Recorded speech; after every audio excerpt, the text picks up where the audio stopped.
आपको कभी मन में ऐसा सवाल आया है कि ये एरोप्लेन कैसे उड़ता है? या जब तूफ़ान आता है तो जो बिल्डिंग्स होती है उसके ऊपर के रूफ़ कैसे उड़ जाते हैं, जो पतरे के रूफ़ होते हैं? या फिर हमारा जो स्प्रे है, जो सैलून में इस तरह का फुस-फुस टाइप का जो स्प्रे होता है वो कैसे काम करता है? या फिर आपने अगर हरभजन सिंह की बॉलिंग देखी होगी तो बॉल जाता है ऐसे सीधे और जैसे ही बाउंस करे वो अपनी डायरेक्शन चेंज कर लेता है या फिर हवा में स्विंग करता है। आपने फुटबॉल मैच भी देखा होगा, उसमें एक बार हुआ है कि जो फुटबॉलर है उसने किक मारा और बॉल गया ऐसा एंड देन बाद में टर्न हो गया। Dear, dear, I don't believe it. What a goal we have just seen from Roberto Carlos. That is amazing. Well, that was what was missing in Euro 96. That is quite incredible. Not so sure about the goalkeeper's position and what he saw, but we can't deny the quality of the strike. It had power, it had bend, it had accuracy. Watch this.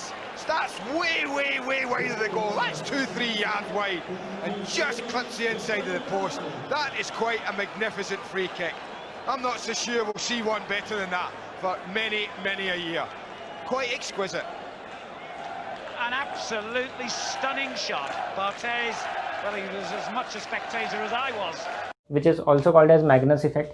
तो ये सारे जो concept है बच्चों, इसके पीछे क्या physics है? तो वो फिजिक्स ऐसा है जो है बर्नौलीज प्रिंसिपल।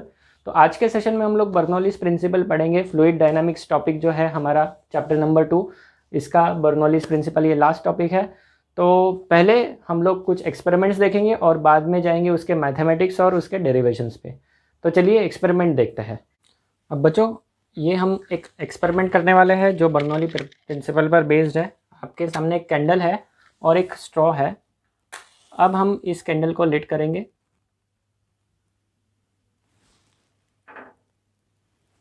अब देखो, यहाँ से मैंने ये स्ट्रॉ लिया है, ठीक है, और मैं इस स्ट्रॉ से बच्चों एयर को ब्लो करने वाला हूँ। देखो क्या हो रहा है जब मैं एयर ब्लो कर रहा हूँ। 1 2 3। आपने कुछ ऑब्जर्व किया बच्चों? ठीक है, इसका टॉप व्यू लेते हैं। अब बच्चों टॉप व्यू लेते हैं। यहाँ पर मेरे पास ये स्ट्रॉ है जिससे मैं एयर ब्लो कर रहा हूँ। अगर आप ध्यान से देखोगे तो मेरा जो स्ट्रॉ है वो इसके एग्जैक्ट सामने नहीं है। अगर सामने रखेंगे तो देखो कैसा हो जाएगा। तो बिकॉज ऑफ एयर वो फ्लेम चेंज हो जाएगा। अभी स्टेडी फ्लेम है और मैंने यहाँ पर एयर ब्लो उसके साइड में कर रहा हूँ, देखो, ठीक है। सामने के साइड से भी मैं करके दिखा देता हूँ आप लोगों को कैसे ये एक्सपेरिमेंट काम कर रहा है।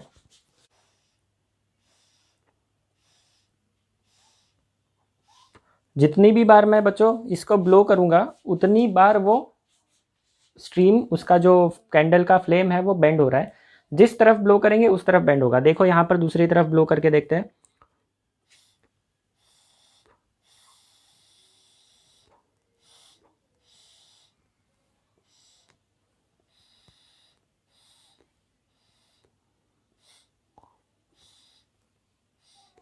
ठीक है, इसका साइड व्यू भी लेके देख लो।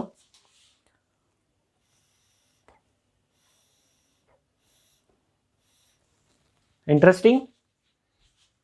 क्या आप इसको एक्सप्लेन कर सकते हो ये ऐसा क्यों हुआ? अब बच्चों ये वाला एक्सपेरिमेंट देखो। यहाँ पर मैंने इस ग्लास के अंदर इंक लिया है, ठीक है, और यहाँ पर मैंने एक सेटअप बनाया है। बहुत ही आसान है, आप घर पे भी बना सकते हो।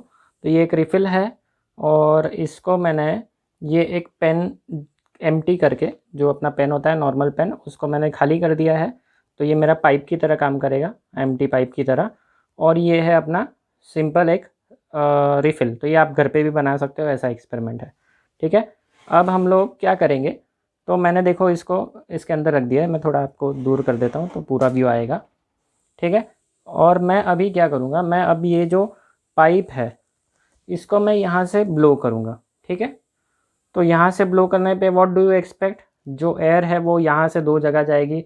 मतलब एक यहाँ जाएगी नीचे और एक सामने जाएगी, है ना, क्योंकि यहाँ से एयर अंदर गई तो नीचे जानी चाहिए और सामने जानी चाहिए सीधी। तो यहाँ पर इसके अंदर क्या बनना चाहिए, बबल्स बनने चाहिए, ऐसा एक्सपेक्टेशन कर सकते हैं हम लोग। तो देखते हैं होता क्या है ना। ध्यान से देखो अभी क्या हो रहा है। मैं यहाँ से इस तरफ से इसको ब्लो करने वाला हूँ।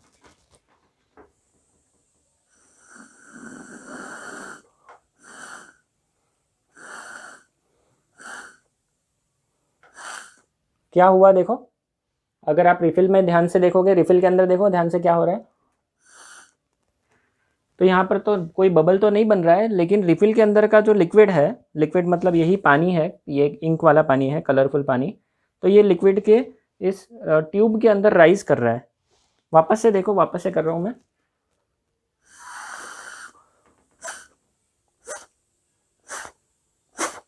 क्या हुआ, जैसे ही मैंने यहाँ पर ब्लो किया, ये जो लिक्विड है यहाँ से ऐसे ऊपर चढ़ रहा है और फिर यहाँ से आगे निकल रहा है। तो ऐसा कैसे पॉसिबल है बच्चों? इसके पीछे क्या प्रिंसिपल होता होगा? देखो अभी भी ट्यूब के अंदर लिक्विड है, कलरफुल लिक्विड है, मतलब अपना पानी है। तो ऐसा कैसे हो सकता है बच्चों? क्या आप इसको एक्सप्लेन कर सकते हो? एक और एक्सपेरिमेंट देखेंगे बच्चों। यहाँ पर मैंने एक फॉर्म शीट यूज़ किया है, ठीक है, और उसका मैंने इस तरह से कुछ तो शेप बनाया है, ठीक है, यूजिंग सम स्टेपलर पिन्स। अब देखो this shape is similar to aerofoil, और सिंपली जो एरोप्लेन का जो विंग होता है उसका शेप करीब करीब, अगर if you cut that aeroplane wing तो उसका शेप ऐसा कुछ तो होता है, लाइक दिस, ठीक है। एंड जो पहले एरोप्लेन बनाया गया था, राइट ब्रदर्स ने जो बनाया था, तो उसका विंग का शेप परफेक्टली ऐसा ही था, ठीक है। और मेरे पास यहाँ पर है एयर ब्लोअर जो एयर ब्लो करेगा इस पर। तो व्हाट डू वी एक्सपेक्ट, अगर इसके ऊपर से एयर अगर ब्लो करती है ना, तो what do we expect, due to air ये ऐसे नीचे चला जाना चाहिए, है ना। तो चलो देखते हैं क्या होता है। यहाँ पर मैं ब्लोअर ऑन कर रहा हूँ, देखो थोड़ा मैं इसको लूज पकड़ता हूँ। क्या हुआ, ध्यान से देखो इसको।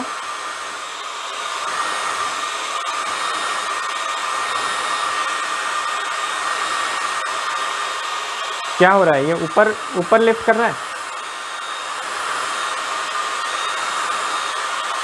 Is it lifting up? देखो ध्यान से, मैं थोड़ा साइड हो जाता हूँ, है ना।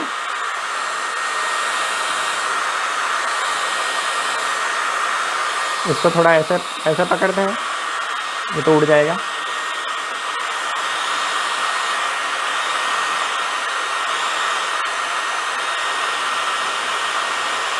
लिफ्ट कर रहा है ऊपर, ये तो उड़ गया।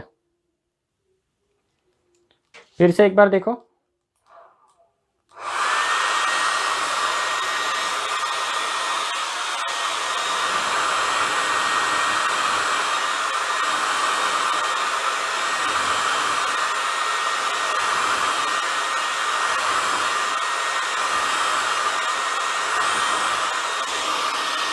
है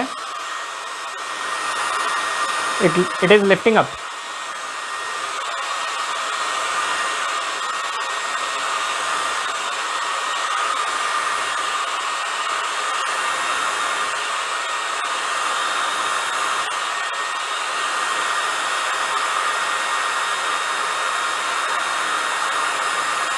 ठीक है, तो क्या ऑब्जर्वेशन बना बच्चों यहाँ पर? तो यहाँ पर क्या ऑब्जर्वेशन बना, यहाँ से जब एयर जा रही है, इफ़ यू इमेजिन कि ये जो ब्लोअर है यहाँ से ऐसे स्ट्रीमलाइन एयर जा रही है, तो कुछ एयर के लेयर्स ऐसे ऊपर से जाएंगे, कुछ एयर के लेयर्स यहाँ नीचे से जाएंगे। यहाँ नीचे का अगर आप डिस्टेंस की बात करते हो, तो this distance, if you consider this distance यहाँ से लेके यहाँ तक, so this distance is comparatively less compare to this distance. तो यहाँ पर एयर जो है ऊपर ये बहुत तेज़ी से जाएगी compare to air below this foil. तो नीचे जो है सेम एयर सेम स्ट्रीम नीचे स्लो जाती है, ऊपर फास्ट जाती है। तो इससे ऐसा क्या हुआ कि ये लिफ्ट हो गया, तो वो हम लोग पढ़ेंगे बर्नौलीज प्रिंसिपल में। तो चलिए अभी इसका मैथमेटिक्स और थियरी सब पढ़ते हैं। तो बच्चों हमने अभी जो एक्सपेरिमेंट्स देखे ये सारे बर्नौलीज प्रिंसिपल पर बेस्ड एक्सपेरिमेंट है। तो पहले प्रिंसिपल क्या है वो समझेंगे, फिर उन एक्सपेरिमेंट्स का मैं आपको एक्सप्लेनेशन दूंगा कि ऐसा क्यों हुआ। ठीक है, आपने तो अब तक गेस कर लिया होगा कि क्यों हुआ है, तो आप नीचे कमेंट सेक्शन में डालते रहिए आंसर, और थ्रू आउट वीडियो देखिए एंड तक, तो आपको समझेगा कि भाई ये ऐसा क्यों हुआ। ठीक है, तो यहाँ पर मैंने क्या किया है, ठीक है। बर्नौलीज एक्सपेरिमेंट क्या है वो पहले मैं आपको थोड़ा याद करा देता हूँ, समझा देता हूँ। तो बर्नौली जो था उन्होंने एक एक्सपेरिमेंट किया था, उसमें उन्होंने क्या किया, ही टुक अ पाइप, ठीक है, और उस पाइप के थ्रू जो लिक्विड का फ्लो है उसका स्टडी किया, ठीक है। He did this kind of study. तो एक पाइप लिया जिसका एरिया ऑफ क्रॉस सेक्शन यहाँ ज़्यादा है यहाँ कम है, तो अलग अलग एरिया ऑफ क्रॉस सेक्शन वाला पाइप लिया। And what he observed, a speed of fluid in a narrow region increases but the internal pressure of the fluid in the same region, same narrow region decreases। तो अगर ये diagram की बात करें तो ये वाला हिस्सा जो है ये ब्रॉडर हिस्सा है और आगे जाकर ये नैरो हो रहा है। तो हमने इक्वेशन ऑफ कंटिन्यूटी का जो पिछला सेशन पढ़ा था, या फिर से याद करा देता हूँ। अगर मेरे पास कोई पाइप है, पानी का पाइप, यहाँ से ऐसे पानी निकल रहा है और अगर मैं थंब रख देता हूँ उसके सामने, तो मैंने उसका एरिया ऑफ क्रॉस सेक्शन कम किया एंड ऑब्वियसली जो उससे निकलने वाला लिक्विड है या पानी का जो फ्लो है उसका स्पीड बढ़ जाता है। तो जैसे ही एरिया कम हो जाता है, the speed of fluid coming out of that area of the pipe will increase. ये हमको ऑब्वियसली पता है and this was the observation made by Bernoulli also. But और क्या इंटरेस्टिंग चीज़ है, तो लॉजिकली हमको लगता है कि भाई यहाँ पर बड़ा पाइप है तो यहाँ प्रेशर कम होगा, यहाँ पतला पाइप है तो प्रेशर ज़्यादा होगा। लेकिन क्या होता है, ये जगह पे जहाँ पर स्पीड ज़्यादा है, नैरो पाइप है, वहाँ पर प्रेशर डिक्रीज होता है and this is the Bernoulli's principle. तो उसने क्या ऑब्जर्व किया कि जहाँ पर पतला पाइप होगा वहाँ पर प्रेशर जो है, वहाँ पर फ्लूइड तेज़ी से जा रहा है और जब फ्लूइड तेज़ी से जाएगा तो वहाँ पर प्रेशर फॉल होगा। तो when velocity increases, velocity of fluid flowing increases, the pressure in that part decreases. तो ये जो स्पेशल रिलेशन मिला है from his observation, it is basically based on law of conservation of energy only. तो हम लोग पढ़ेंगे कि भाई ये काम कैसे करता है, या फिर we can say work energy theorem. तो ये वर्क एनर्जी थ्योरम पे से ही ये पूरा बर्नौलीज प्रिंसिपल आया है। तो अभी हम लोग उसका मैथमेटिक्स देखेंगे और बाद में यूजिंग दोज फाइनल रिलेशंस जो हम अभी डिराइव करने वाले हैं, तो उनका यूज़ करके हमने जो ऑब्जर्वेशन किए अपने एक्सपेरिमेंट्स में, वो मैं आपको एक एक एक्सप्लेन करूँगा। तो चलिए शुरू करते हैं अपना बर्नौलीज प्रिंसिपल का प्रूफ। तो उसके लिए पहले तो ये जो डायग्राम है इसको हम समझेंगे। यहाँ पर ये मैंने रेफरेंस ग्राउंड लेवल लिया है, ठीक है, और ये पाइप है, पाइप के अंदर से ये लिक्विड फ्लो कर रहा है, पाइप का एक थोड़ा सेक्शन लिया है। तो इस तरह से यहाँ पर लिक्विड का फ्लो दिखाया है मैंने। लिक्विड कुड बी वाटर, तो हम लोग वाटर एजम्पशन करके चलेंगे। और यहाँ पर इस पॉइंट पर लेट अस से दिस इज पॉइंट P, इसका हाइट जो है लिक्विड का वो है h1, ठीक है। यहाँ से ये फ्लो करके जा रहा है यहाँ तक पहुँचा। सपोज ये जो पॉइंट है विच इज़ R, यहाँ पर लिक्विड का हाइट है उस ग्राउंड रेफरेंस लेवल से h2, यहाँ पर हाइट है h1, यहाँ पर हाइट है h2, ठीक है। और ये जब ये लिक्विड यहाँ से आगे जा रहा है, सो लेट अस से ये लिक्विड मूव कर रहा है ना, liquid is moving, so we will consider a small volume element of the liquid. तो मैंने क्या किया, यहाँ से यहाँ तक सपोज लिक्विड गया, थोड़ा सा स्लाइट मूव किया, small displacement, let us say that displacement is d1।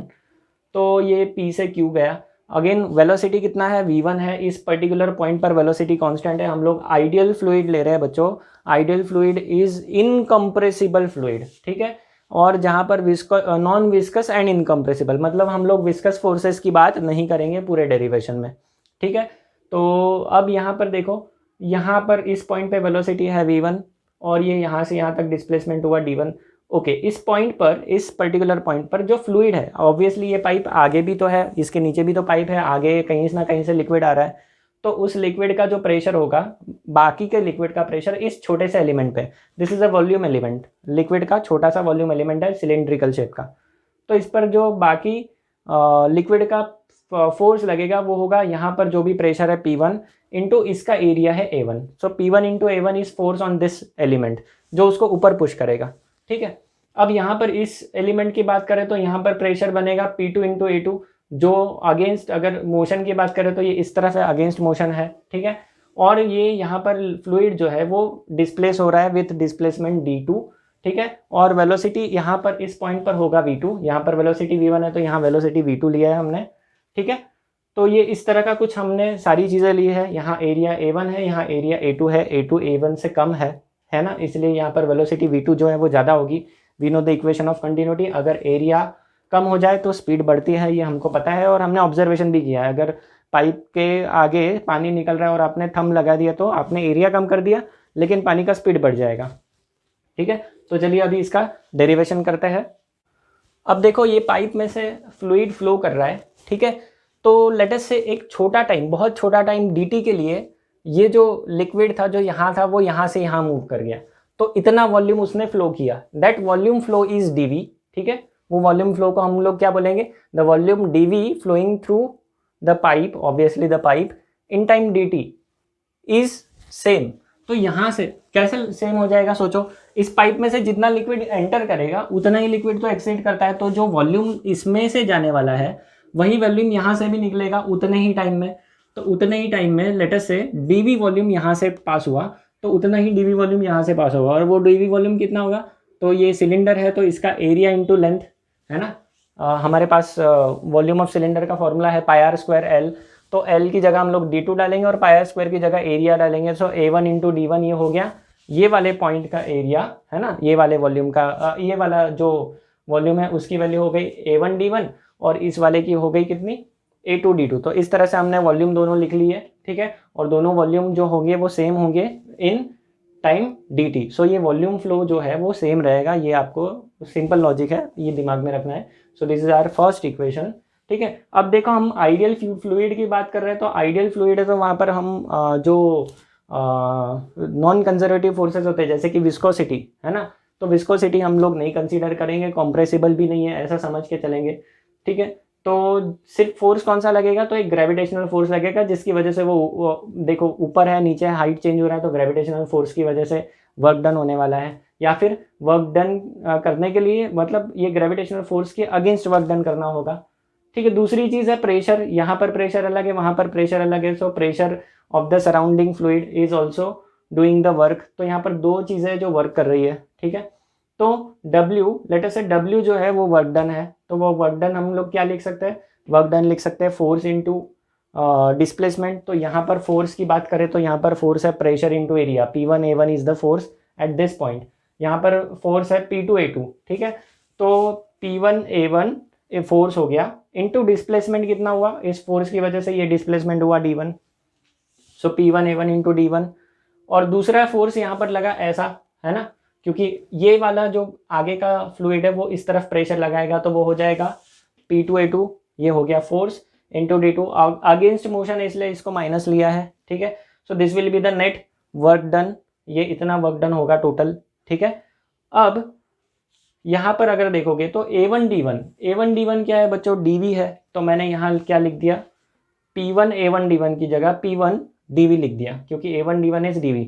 Similarly A2 D2 क्या है बच्चों, A2 D2 है हमारा dv, तो वापस से मैंने इसकी जगह भी क्या लिख दिया, dv लिख दिया। तो मेरा ये इक्वेशन चेंज होके क्या हो गया, P1 इसकी वैल्यू लेके dv माइनस P2 इसकी वैल्यू भी dv, तो dv कॉमन ले लिया हमने, dv कॉमन ले लिया तो क्या हो गया, P1 work done is P1 minus P2 into dv, work done is P1 minus P2 into dv। So work done is change in pressure into volume, या फिर हम लोग लिख सकते हैं change in pressure is work done per unit volume, है ना। तो ये हो गया अपना इक्वेशन नंबर 3। तो अब हमें वर्क एनर्जी थ्योरम पता है बच्चों, बाय वर्क एनर्जी थ्योरम हम लोग क्या लिख सकते हैं, work done is equal to change in kinetic energy plus change in potential energy. इस वर्क डन की वजह से उस जो लिक्विड फ्लो कर रहा है उसका काइनेटिक एनर्जी और पोटेंशियल एनर्जी चेंज हो रहा है। सोचो उस प्रेशर की वजह से वो लिक्विड जा रहा है ऊपर, अगर प्रेशर नहीं होता तो लिक्विड ऊपर नहीं जाता। दूसरी चीज उसकी काइनेटिक एनर्जी भी चेंज हो रही है क्योंकि स्पीड चेंज हो रहा है, सो काइनेटिक एनर्जी भी चेंज हो रही है क्योंकि स्पीड चेंज हो रहा है, हाइट बढ़ रही है मतलब पोटेंशियल एनर्जी भी चेंज हो रही है due to this pressure based work. तो प्रेशर की वजह से जो वर्क हुआ उसकी वजह से ये सारी चीजें हो रही है। तो हम लिख सकते हैं by work energy theorem work done equal to change in kinetic energy plus change in potential energy. ये हो गया अपना इक्वेशन नंबर 4। अब हमारे वर्क एनर्जी थ्योरम के हिसाब से हमें क्या पता है, work done is equal to change in kinetic energy plus change in potential energy. तो हमें बच्चों काइनेटिक एनर्जी निकालनी पड़ेगी, change in kinetic energy. Kinetic energy का अपना फॉर्मूला क्या है, हाफ mv² फॉर्मूला है। तो यहाँ पर मैंने लिखा है half change in kinetic energy. अब देखो कहाँ यहाँ पर ऊपर की काइनेटिक एनर्जी ऊपर वाले पॉइंट की माइनस नीचे वाले पॉइंट की। तो ऊपर वाले पॉइंट के लिए हम लोग लिखेंगे हाफ mv²। मास होता है वॉल्यूम इंटू डेंसिटी, तो देखो हाफ एम की जगह देखो मैंने क्या लिखा है यहाँ पर, वॉल्यूम इंटू डेंसिटी, ठीक है। तो ये देखो ये रो जो है ये डेंसिटी है, इंटू A1 इंटू D2 क्या था, A2 इंटू D2 क्या था, वो तो वॉल्यूम था। यहाँ पर देख लो A2 D2 इज वॉल्यूम, तो ये हो गया volume into density, this is mass into velocity का स्क्वायर। सो ये हो गया half rho A2 D2 V2 square, this is kinetic energy at highest point यहाँ पर, ठीक है, सेकेंड पॉइंट। वैसे ही दूसरे नीचे वाले पॉइंट पे होगी half rho A1 D1 V1 square. याद रखो ये V1 और V2 ये वेलोसिटीज है, ये A2 D2 ये वॉल्यूम है और ये रो जो है वो डेंसिटी है। हम लोग इनकम्प्रेसिबल फ्लूइड ले रहे हैं इसलिए हर पॉइंट पर डेंसिटी सेम कंसीडर कर रहे हैं बच्चों, है ना। तो अभी यहाँ पर ये इसको A2 D2 को हम लोग dv लिख सकते हैं और A1 D1 को भी dv लिख सकते हैं। तो देखो हाफ रो और dv सारा सेम है, बचा क्या फिर, V2 square minus V1 square बचेगा अपने पास। तो ये हो गया half rho dv V2 square minus V1 square, ये हो गया अपना इक्वेशन नंबर 5, ठीक है। तो देखो हमने वर्क एनर्जी थ्योरम में work done equal to change in kinetic energy plus potential energy, ठीक है, plus change in potential energy. तो हमने वर्क डन तो यहाँ पर फाइंड कर लिया, ये देखो ये, ठीक है, चेंज इन काइनेटिक एनर्जी भी हो गया। अब बचा क्या, अब पोटेंशियल एनर्जी बचा है। पोटेंशियल एनर्जी होता है mgh, तो m होगा mass equal to volume into density, तो ये मैंने dv रो लिखा है, डेंसिटी इंटू वॉल्यूम लिखा है, ठीक है। तो पोटेंशियल एनर्जी होता है mgh, याद रखो। तो ये रो dv ये हो गया mgh। अभी h यहाँ पर कौन सा लेंगे, तो ऊपर वाला h लेंगे, higher potential energy minus lower potential energy. तो mgh2 माइनस mgh1, और mg की जगह मैंने क्या लिखा है, रो dvg। सो रो dvg h2 minus rho dvg h1, रो dv और g सब कॉमन है तो साथ में ले लो उसको, बचा क्या, h2 माइनस h1 बचा। अब ये जो इक्वेशन है this is change in potential energy. तो वापस से याद करो work energy theorem, work done equal to change in kinetic energy plus change in potential energy. तो वर्क डन अपने पास यहाँ पर है, ये देखो, ठीक है, W equal to P1 minus P2 dv, this is work done. Work done equal to change in kinetic energy ये इधर है और plus change in potential energy ये इधर है। तो हम लोग क्या करेंगे, तीनों इक्वेशन को इक्वेट करेंगे। तो वर्क एनर्जी थ्योरम का यूज़ करके ये जो इक्वेशन 3, 5, 6 है इनका यूज़ करेंगे इक्वेशन नंबर 4 जो कि वर्क एनर्जी थ्योरम है। तो मैंने ये इक्वल टू ये प्लस ये लिख दिया, ठीक है। तो देखो ये इक्वेशन है P1 minus P2 dv, P1 minus P2 dv equal to kinetic energy वाला इक्वेशन देखो, half rho dv V2 square minus v, बहुत बड़ा इक्वेशन, ठीक है, प्लस ये दूसरा इक्वेशन रो dvg h2 माइनस h1, ठीक है। अब अगर आप इसको देखते हो तो यहाँ पर dv dv dv सब कट कर दो, ये सारा dv dv dv कट हो गया। तो बचा क्या, P1 minus P2 equal to half, ये रो बचेगा V2 square minus V1 square plus ये रो g dv कट हो चुका है h2 माइनस h1। तो ये जो इक्वेशन है this equation is called Bernoulli's principle. इसी इक्वेशन को हम लोग बोलेंगे बर्नौलीज प्रिंसिपल। अब इसका स्टेटमेंट देखते हैं। तो बच्चों अपना इक्वेशन आया, final equation P1 minus P2 ये होता है, देखो प्रेशर, चेंज इन प्रेशर क्या था, work done per unit volume था, याद करो equation, equal to half rho V2 minus V1। यहाँ पर भी हमने dv से पूरे इक्वेशन को dv से डिवाइड किया था, मतलब ये हो गया change in kinetic energy divide by volume, ठीक है। So kinetic change in kinetic energy per unit volume बोल सकते हैं इसको। वैसे ही यहाँ पर याद करो हमने इसको भी dv से डिवाइड किया था, तो this is potential energy, change in potential energy per unit volume. तो हम लोग बर्नौली प्रिंसिपल का स्टेटमेंट इस पे से कैसे बना सकते हैं, दिस इज बर्नौलीज इक्वेशन। तो इस पे से हम लोग स्टेटमेंट बनाएंगे, द वर्क डन, देखो ये क्या है, the work done per unit volume of a fluid by the surrounding fluid. याद रखो ये प्रेशर चेंज किसके वजह से हुआ था, because of that fluid around it, है ना। उस पाइप में बाकी भी तो फ्लूइड था जिसने ये प्रेशर लगाया है, इसलिए हम लोग वर्ड यूज करेंगे by the work done is by the surrounding fluid, ठीक है। वापस से पढ़ते हैं, the work done per unit volume of a fluid by the surrounding fluid is equal to, तो ये वर्क डन किसको इक्वल है, the sum of the changes in kinetic energy and potential energy per unit volume, sum of changes in kinetic energy and potential energy per unit volume that occur during the flow, ठीक है।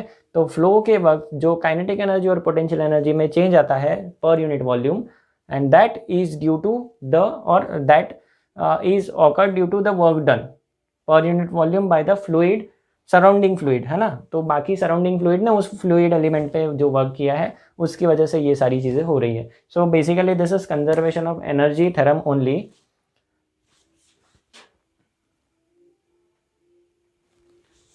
तो एक और point इस equation पे से बनता है बच्चों कि जहाँ पर हमारा P1 माइनस P2 है, तो सारी जो P1 वाली टर्म्स है, 1 वाली टर्म्स उनको लेफ्ट लेंगे और सारी 2 वाली टर्म्स को राइट में लेंगे। तो P1 लेफ्ट साइड में रहेगा, माइनस P2 जो है वो उस तरफ चला जाएगा, प्लस ये हाफ रो V1 स्क्वायर उस तरफ माइनस है तो इस तरफ आके प्लस हो जाएगा, हाफ रो V1 स्क्वायर।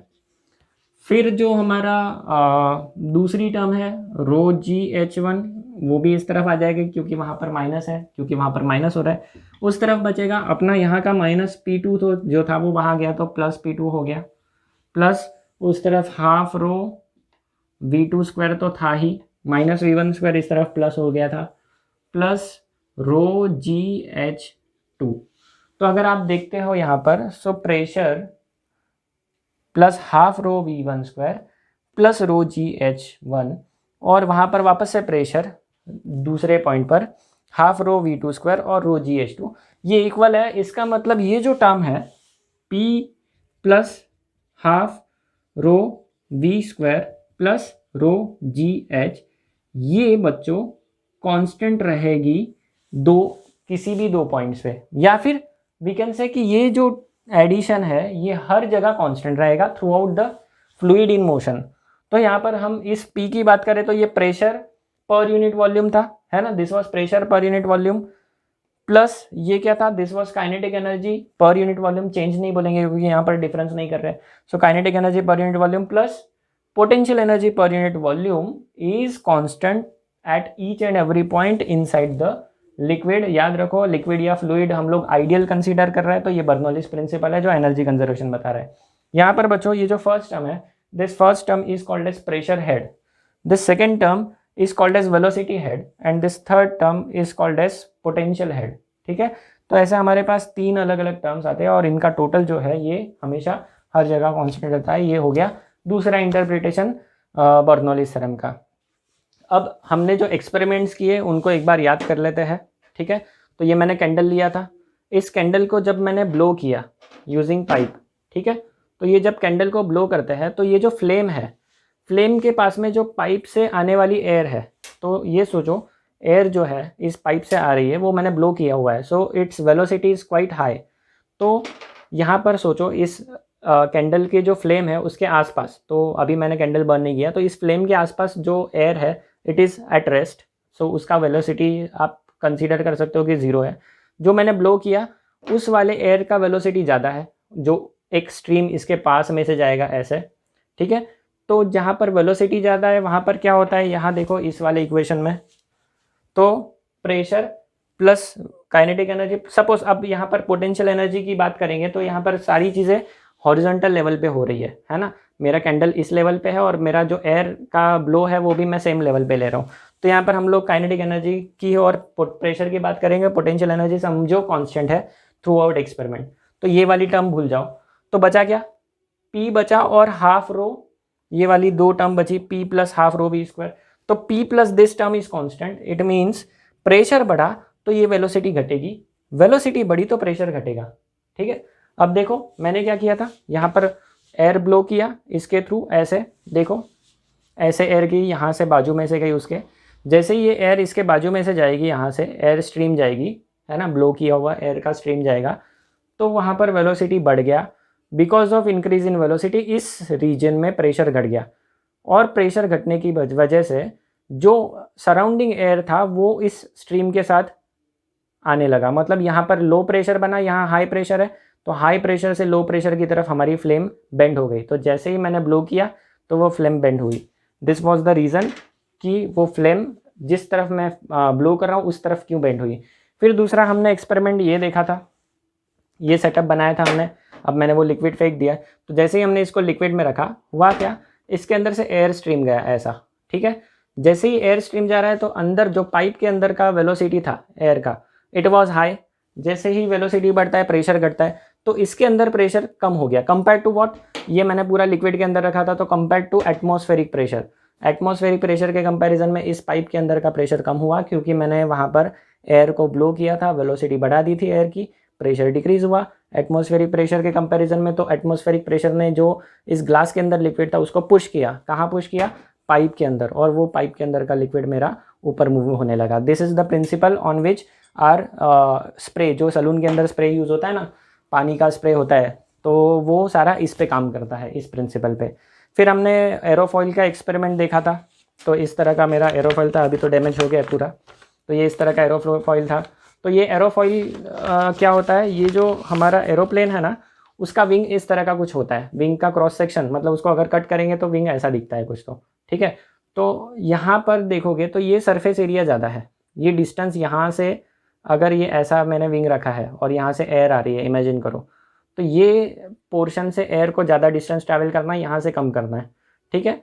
तो होगा क्या, यहाँ पर एयर को ज़्यादा स्पीड से जाना पड़ेगा, यहाँ पर एयर कम स्पीड से जाएगी क्योंकि कम डिस्टेंस ट्रैवल करना है। अल्टीमेटली यहाँ से जितनी एयर आई उतनी ही एयर यहाँ से जाने वाली है, मास कंजर्वेशन होने वाला है, वॉल्यूम फ्लो कांस्टेंट है यहाँ से यहाँ तक। तो उस हिसाब से ऊपर से एयर फास्ट जाएगी, नीचे से कम जाएगी। तो जहाँ एयर का वेलोसिटी ज़्यादा वहाँ पर प्रेशर कम, तो ऊपर प्रेशर कम हो गया, नीचे एयर स्लो जा रही है कंपेयर टू दिस एयर, है ना। तो नीचे एयर स्लो है, इसका मतलब यहाँ पर प्रेशर होगा ज़्यादा, क्योंकि वेलोसिटी कम तो प्रेशर ज़्यादा, वेलोसिटी ज़्यादा तो प्रेशर कम, तो यहाँ प्रेशर कम, यहाँ प्रेशर ज़्यादा, तो नेट प्रेशर कहाँ पर है, ऊपर कम है, नीचे ज़्यादा है, तो हायर प्रेशर से लोअर प्रेशर की तरफ फोर्स बनेगा। तो इस विंग पे ऐसा एक ऊपर की तरफ फोर्स जो होगा वो उसको ऊपर लेके जाएगा। So this is the principle how aeroplanes fly. तो एरोप्लेन फ्लाई होने के पीछे जो अपवर्ड फोर्स लगता है, ये अपवर्ड फोर्स होता है प्रेशर डिफरेंस, और अगर वो प्रेशर डिफरेंस सफिशिएंट है तो आप हज़ार किलो या उससे भी ज़्यादा हेवी एरोप्लेन्स भी उड़ा सकते हो, ठीक है। And all that depends on pressure difference, और वो प्रेशर डिफरेंस किस पे डिपेंड करता है देख लो। तो ये जो प्रेशर डिफरेंस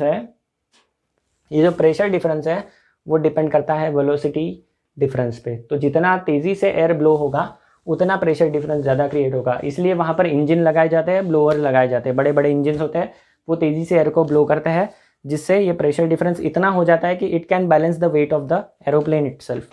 तो अब ये सोचो कि क्या हमारे एरोप्लेन्स ऐसी जगह उड़ सकते हैं जहाँ पर, सपोज अर्थ पे ऐसी कोई जगह है, ऐसी कोई जगह है नहीं, बट इमेजिन करो कि अर्थ पे ऐसी कोई जगह है जहाँ पर एयर है ही नहीं, एटमॉस्फेयर नहीं, वैक्यूम है, तो क्या हमारे एरोप्लेन वहाँ पर उड़ सकते हैं? आंसर मुझे नीचे कमेंट सेक्शन में बताओ, ठीक है। तो ये हो गए आज के सारे एक्सपेरिमेंट का एक्सप्लेनेशन। आई गेस आपको वीडियो पसंद आया होगा। अगर इससे रिलेटेड कुछ भी डाउट है तो मुझे पूछिए। अगर वीडियो पसंद आ रहा है और कंटेंट आपको मेरे चैनल का पसंद आ रहा है तो बाकी अपने फ्रेंड्स के साथ भी शेयर करिए, ठीक है। तो चलिए मिलते हैं अगले सेशन में।